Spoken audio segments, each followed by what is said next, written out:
더불어민주당 윤호덕 의원 나오셔서 질문해 주시기 바랍니다.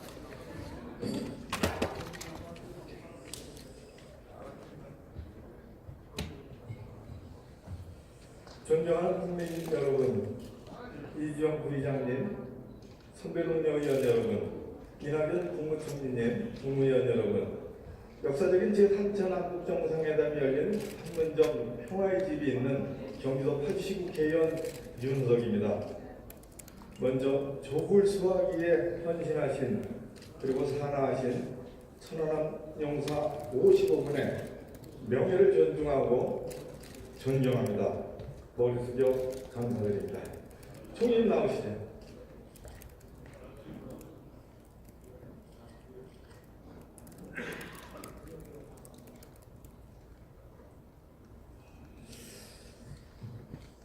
네, 문재인 정부가 추진하고 있는 포용국가의 목표가 뭡니까?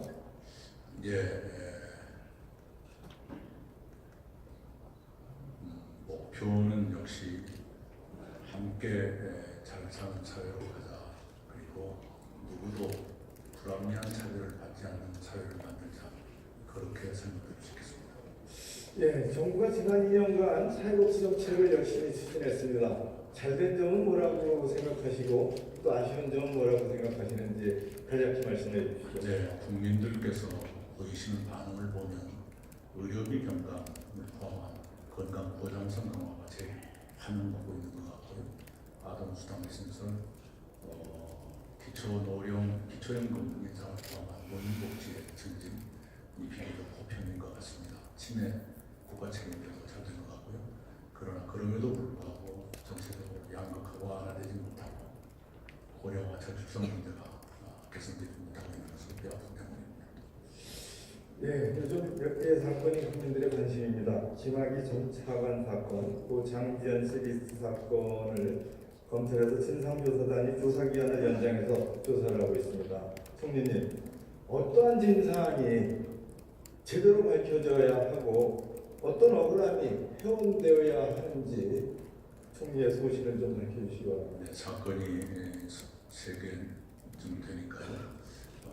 하나씩 말씀드리는 거 요컨대 힘 있는 사람은 죄를 지어도 아무 책임도 지지 않고 힘없는 사람은 피해를 당하고도 하소연할 것도 없고 아무도 들어주지 않는 이런 상태가 계속돼 가지고 과연 이걸 정의로운 사회라고 말할 수 있을 것인가?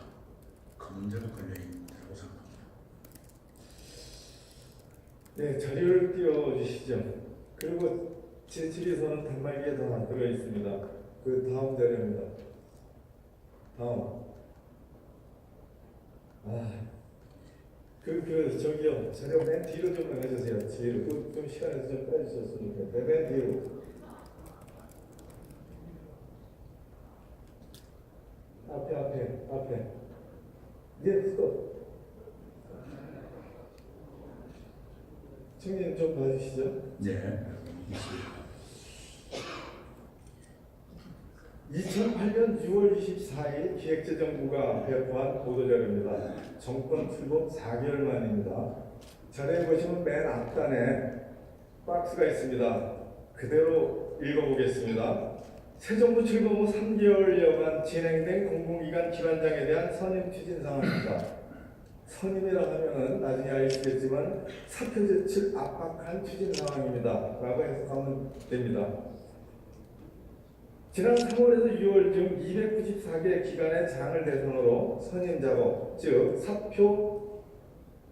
사표받기 작업을 추진한 결과 6월 23일 현재 128명은 선임, 그 밑에입니다. 제시 밑으로 내려가서 대상 294명 중 유인 69곳을 제외한 76.5%인 225개 기관장을 정권 출범 4개월도 안 되는 그 시점에 밀어내고 있었다는 공식 보도 자료입니다. 이렇게 짧은 시간에 대규모로 그리고 또 거의 작전하다시피 공공기관의 장을 밀어내고 사표를 받아내는 이게 정상적인 거였습니까? 네, 어렴풋이 기억이 있습니다. 그리고 이것이 마치 당연한 일인 것처럼 받아들여진 지는 시대도 있었다는 생각이 듭니다. 그래서 대상자 294명 중 200명이 사표를 제출했습니다. 무려 84.7%입니다. 예, 그 당시에 일거에 200명 자리에서 쫓겨난 일이 있었습니다. 근데 어떻게 가능했을까요? 글쎄요, 그걸 당연시 어떤 분위기가 있었지 않는가 모르겠습니다. 어떤 방법이 있었는지 모르겠습니다. 그 뒷자료 띄워주시죠. 자, 이것은 정권 출범 15일 만인 3월 10일서부터 감사원에서 31개 공공기관의 장에 대한 특별감사를 시작하고 예비 조사를 한 것을 이례적으로 보도자를 내서 겁을 주고 있습니다. 그 다음 자료 보시죠. 자, 이거에 대해서 며칠 지나지 않은 4월 7일, 2008년 4월 7일 모 일간지에서는 이렇게 기사를 냈습니다. 감사원 특정한 찍어내기 감사 논란. 자, 감사원은 독립헌법기관이죠. 네, 그런데 당시 이명박 정권에서는 감사원의 특별감사를 동원해서 공공기관의 장에 사표를 받는데 일조를 했습니다. 이게 정당한 공권력 행사였다고 보십니까? 네, 참 대단한 시대였구나 싶네요. 예, 최근에 환경부 산하 환경관리공단의 관리감독의 문제를 가지고 언론 보도들이 있었습니다. 이에 대해서 총리께서 보고받으신 적이 있죠? 네, 알고 있습니다. 제가 다 찾아보니까 환경부 장관의 환경관리공단에 대한 감사는 근거법인 환경관리공단법 제31조 업무의 지도 및 감독에 관한 규정에 근거한 것이었고 또 환경부 자체감사 등에 관한 규정 훈령이죠. 제5조 2항에 근거한 적법한 직무행위였습니다. 총리는 어떻게 보고받으셨고 어떻게 판단하고 계십니까? 네, 일반적으로 당연한 얘기지만 인사권과 업무에 대한 평가는 동전의 앞뒤 같은 것이죠. 평가하지 않고 어떻게 인사를 하겠습니까? 그런 작업의 일환이었던 것으로 이해합니다. 문재인 정부 들어서 공공기관의 장이나 임원에 대해서 대대적으로 일괄 사표를 받아내고 그런 일을 했어요? 일괄 사표라는 개념이 자체가 없습니다. 없고 총리실에도 업무 감찰이 있습니다. 그런 직무평가제도는 부처마다 또 있습니다. 아마 새 정권 들어서고 문재인 정권만큼 이전 정권에서 임명한 공공기관의 장과 임원을 임기 보장한 정권은 아마 없었을 거라고 보는데 거의 전원이 임기까지 근무를 했고요. 임기 넘어서까지 근무하신 분도 계시고요. 임기 전에 사퇴하신 분이 소수 계십니다. 이 부분을 미국의 경우는 이렇게 합니다. 대통령이 바뀌면은 알아서 대통령이 임명하는 직은 스스로 이제 보따리를 싸죠. 우리도 그게 일면 부러운 점도 있긴 하지만 공공기관의 연속적인 운영을 위해서 또 우리는 우리 법을 가지고 있습니다. 근데 이렇게 충돌이 되고 있지 않습니까? 새로운 대통령의 국정 철학에 맞춰서 공공기관이 운영돼야 되는데 그러지 못하고 있다는 현실적인 문제가 있는 거죠. 이걸 어떻게 고쳐볼 수 있는 방안도 있다고 봐요. 미국 방식을 따르는 방식이죠. 총리는 어떻게 생각하십니까? 뭔가 이것에 대한 사회적인 합의가 필요하지 않을까 싶습니다. 이것이 이렇게 기준 없이 논란이 된다는 것 자체가 큰 낭비라고 생각하고요. 이런 것이 용납되지 않는다면 인사권은 무용지물이 있다는 것 아니겠습니까? 네, 제도 개선도 함께 생각해 볼 문제라는 말씀입니다. 네, 법무부 장관님.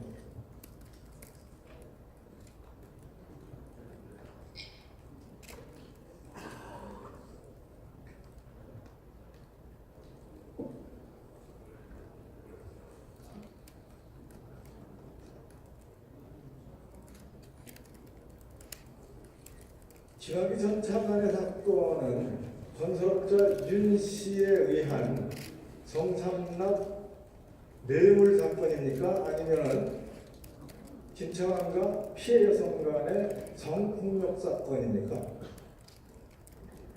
두 가지 주장이 있는데 그런 조사 결과 보고서를 보고 판단을 해야 될 것 같습니다. 그럼 진상조사단이 이 부분에 관한 것도 면밀하게 살펴보고 있다는 그런 말씀이죠. 그렇게 할 걸로 예상하고 있습니다. 예, 재수사 가능성이 있다는 언론 보도가 있습니다. 어떤 부분이 재수사 가능성이 있다는 것인지 좀 밝혀주시기 바랍니다. 재수사 가능성은 이제 조사 보고서를 받아보고 그 안에서 아직 공소시효가 남아있다면 재수사 가능성이 있다고 그렇게 말씀드린 겁니다. 그럼 그런 전제, 그런 가정하에 어떤 수사 방식, 어떤 재조사 방식이 현실적으로 국민들의 신뢰를 회복할 수 있는 방식이라고 생각하십니까? 그 문제도 지금 그 수사 방법에 관해서는 조사 보고서를 받아보고 가장 효과적인 또 의혹을 해소할 수 있는 그런 방법이 무엇이겠는가 그것을 좀 판단을 한 후에 결정을 하려고 하는데요. 검찰에서도 이 문제에 관해서는 검찰의 그 명예가 걸린 그런 문제로 인식을 하고 만약 수사를 하게 된다면 사실관계를 정확하게 밝힐 거로 그렇게 예상하고 있습니다. 예, 그 장자연 씨 사건이 있죠. 이 사건이 재수사 가능한 부분이 있다고 판단하십니까? 그 부분 역시 지금 예단하기는 어렵습니다. 지금 그 공소시효 문제도 있고요. 무엇보다도 사실관계를 지금 확인을 해야 되기 때문에 재수사 가능성에 대해서 사전에 언급하기는 좀 어렵습니다. 이 사건의 본질은 뭡니까? 이 사건, 이 김학의 전 차관 사건이나 장대한 그 리스트 사건 관련해서는 공통적인 게 그 특수한 그 계층에서 일부 특수 계층에서 벌어진 그런 그 성과 관련된 사건으로서 요즘 우리 사회에서 문제시하고 있는 소위 젠더 관련성이 다 있다는 점에서 굉장히 유사성이 있는 그런 사건이라고 합니다. 예, 거기에 덧붙여 그 장자연 씨 사건은 언론 권력에 의해 그리고 그에 기생한 세력들에 의해 경찰과 검찰의 공권력이 엉망이 되어버린 그런 사건이라고 저는 정의합니다. 이 장자연 씨의 유일한 증언인 윤지호 씨가 이런 책을 최근에 냈습니다. 13번째 증언. 이 책에 서문에 보면 이런 구절이 있습니다. 아무리 오랜 시간이 흘러도 가해자는 분명히 존재한다. 가해자 없는 피해자가 있을 수 있을까? 시간이 피해자의 고통을 사라지게 만들 수 있을까? 나는 없다고 생각한다. 그런데 가해자로 처벌받는 사람은 단 2명에 지나지 않았다. 이제는 잘못을 저지른 이들을 단죄해야 할 때다. 예, 진상을 꼭 제대로 밝혀주시길 간절히 부탁드립니다. 수사 권력의 수장으로서 더 이상 억울함이 계속되지 않게 해주시기를 그렇게 당부드립니다. 네, 알겠습니다.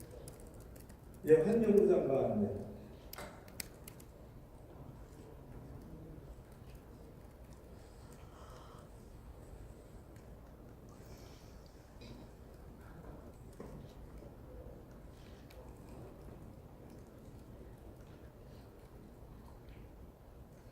미세먼지가 참 심각합니다. 네, 오늘 인터뷰 보니까 장관님 사무실이나 집에 공기청정기 없다고 그러는데 맞아요? 네, 그렇습니다. 마스크는 쓰십니까? 자주는 쓰지 않습니다. 2개를 다 사용하지 않는 이유가 뭐죠? 효과가 없어서? 청정기 사용하는 건 익숙하지 않아서 그렇고요. 마스크를 잘 사용하지 않는 것도 실내에서 머무는 시간이 많아서 그런 것 같습니다. 예, 반기문 선배님이, 저희는 뭐 정치권에서 선배님이라고 합니다. 반기문 전 EN 총장님이 범사회적 기구에 흔쾌히 응답하셨습니다. 범국가 대책기구를 만들었는데 아예 범사회 기구를 만든 거죠. 이제 뭐가 좀 해결될 실마리가 거버넌스로서는 좀 확보됐다고 보지 않습니까? 네, 이번 그 국회 회의에서도 초당적인 그 합의를 통해서 8개 법이 통과가 됐습니다. 마찬가지로 미세먼지 문제 해결은 정파를 초월해서 온 국민이 참여하는 함께하는 방식으로 해결돼야 저는 다행이다는 생각이 들어서 이번에 그런 기구를 만드는 것에 대해서는 저희 부 입장에서는 환영을 하고 있습니다. 환경부 장관님은 저 옥상목에 시어머니가 좀 생긴 거 아니에요? 다층적 거버넌스가 요즘은 선진국에서도 대세인 것 같습니다. 제 언론에서 중요하게 보는 거는 반기문 전 사무총장님이 중국의 상당히 중요한 포럼의 이사장이고 시진핑과 늘 자유롭게 만날 수 있는 지위와 또 관계를 가지고 있다는 거 아닙니까? 그래서 중국의 미세먼지를 좀 해결해 볼 수 있는 거버넌스를 확보했다. 그런 면에서 국민들이 환영을 하시는 것 같습니다. 어떻게 생각하세요? 네, 동감합니다. 예. 자, 미세먼지 그림은 중국의 손가락질을 하면서 우리는 별로 노력을 안 하고 있는 그런 꼴이 진행이 됐었죠. 중국의 미세먼지의 영향은 어느 정도입니까? 그럼 이제 계절이나 기상 조건에 다릅니다만 대개 통상적으로 한 30에서 50%가 국외 기업은 특히 중국의 기업들이라는 그런. 근데 그에 대한 과학적 근거가 있습니까?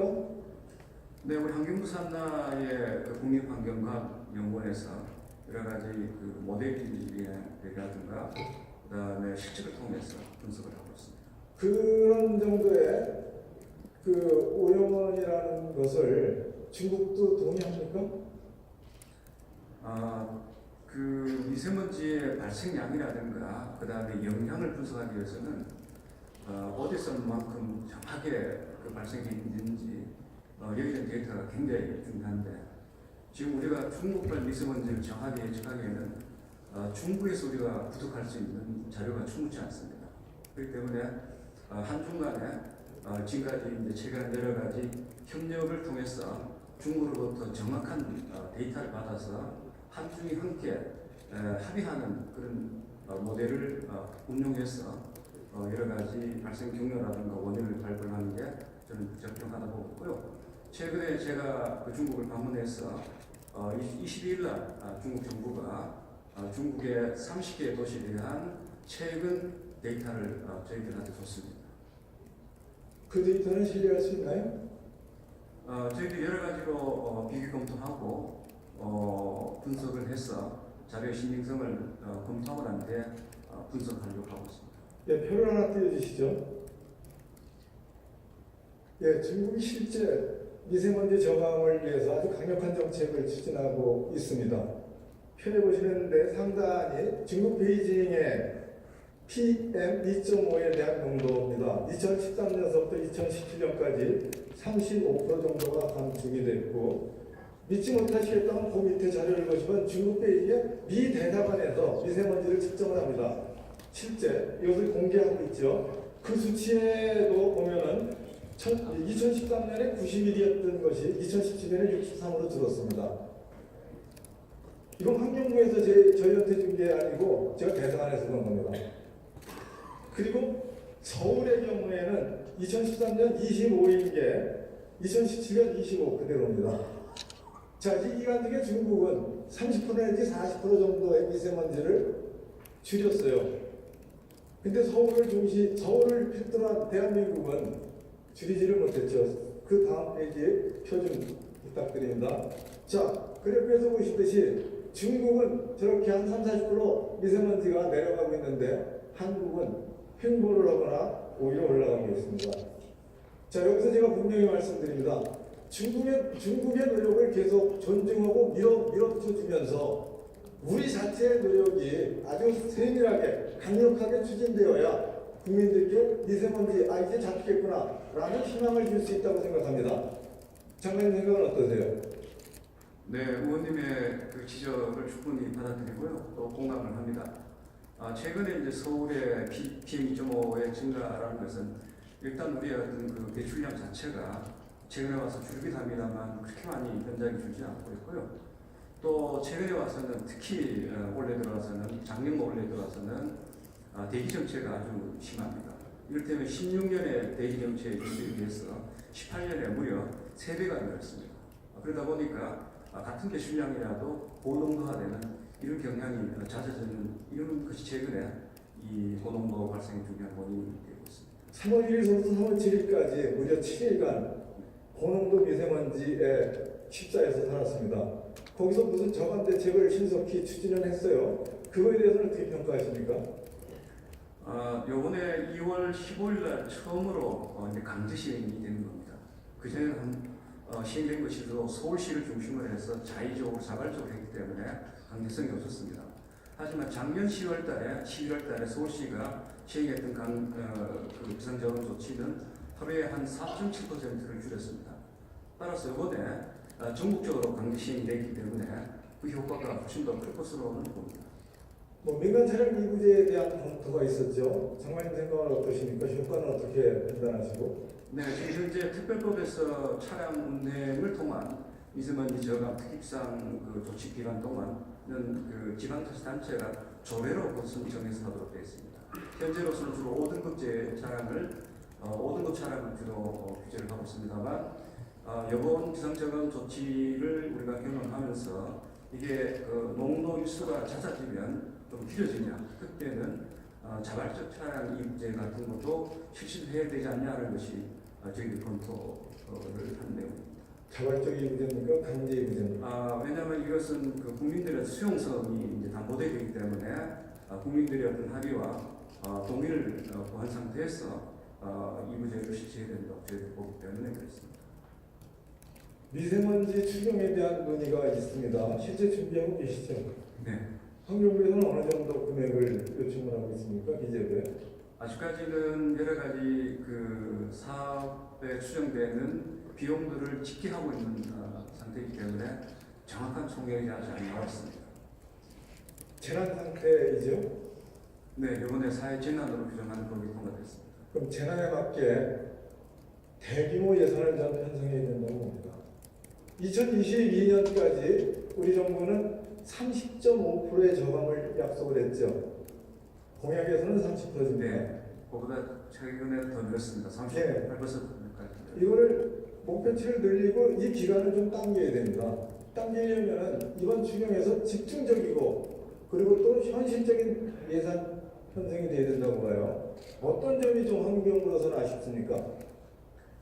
지금까지 저희 부에서 미세먼지 관련해서 쓰고 있는 예산에 한 2조에서 약간 모자라는데요. 한 60 내지 70%가 경유차를 친환경차로 전환하는 그런 관련된 예산들입니다. 따라서 현재 지금 수도권 같은 경우에는 미세먼지 발생의 22%가 경유차이기 때문에 이런 그 공해 차량을 저공 차량을 바꾸는 이런 부분이 대대적으로 이루어져야 수도권 같은 데서 미세먼지 저감이 현저하게 이루어질 수 있기 때문에 이 부분에 대한 여러 가지 예산 지원이 있으면 단기간 여러 가지 대책 효과를 기하는 데는 많이 도움이 될 것 같습니다. 아울러 또 중요한 소수 중에 하나는 건설 장비가 되겠습니다. 이 건설 장비는 일반 그 경유 승력 처리에서 미세먼지 발생량이 10.8배에 해당합니다. 따라서 이런 건설 장비들을 저공해 조치하는 이런 것도 필요하기 때문에 이번 추경에 이런 부분도 많이 담을 계획입니다. 자, 지금 말씀하신 노경유차 조기 폐차나 노건설 기계 저공해 조치를 취하고 또 영세사업장에 방지 시설을 하고 또 그리고 가정용 노후 보일러를 교체하고 이런 것들이 좀 핵심 사업입니다. 네. 근데 이것들을 보니까 단가가 제대로 반영이 안 돼 있고 그리고 중앙정부와 지방정부의 매칭 비율이 5대5예요. 그리고 이 5대5인 상황에서는 지방정부가 물량을 많이 받으려고 하지 않죠. 그러다 보니까 목표치가 그저 25%, 2%, 3% 이 정도밖에 안 됩니다. 그 과정 절대로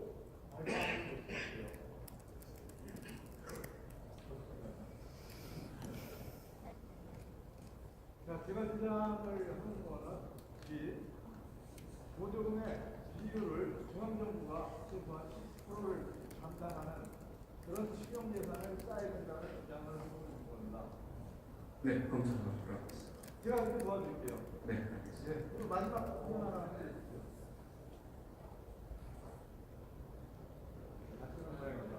단말기 있어요. 제 지역에 전략영향 환경영향 평가가 현실에서는 안 맞고 또 주민들의 욕구에 안 맞는 그런 환경영향 평가가 이루어졌어요. 잘 좀 이어가고 개선 방안이 있는지 검토해 주시길 바랍니다. 네, 검토를 하겠습니다. 정치해 주셔서 감사합니다.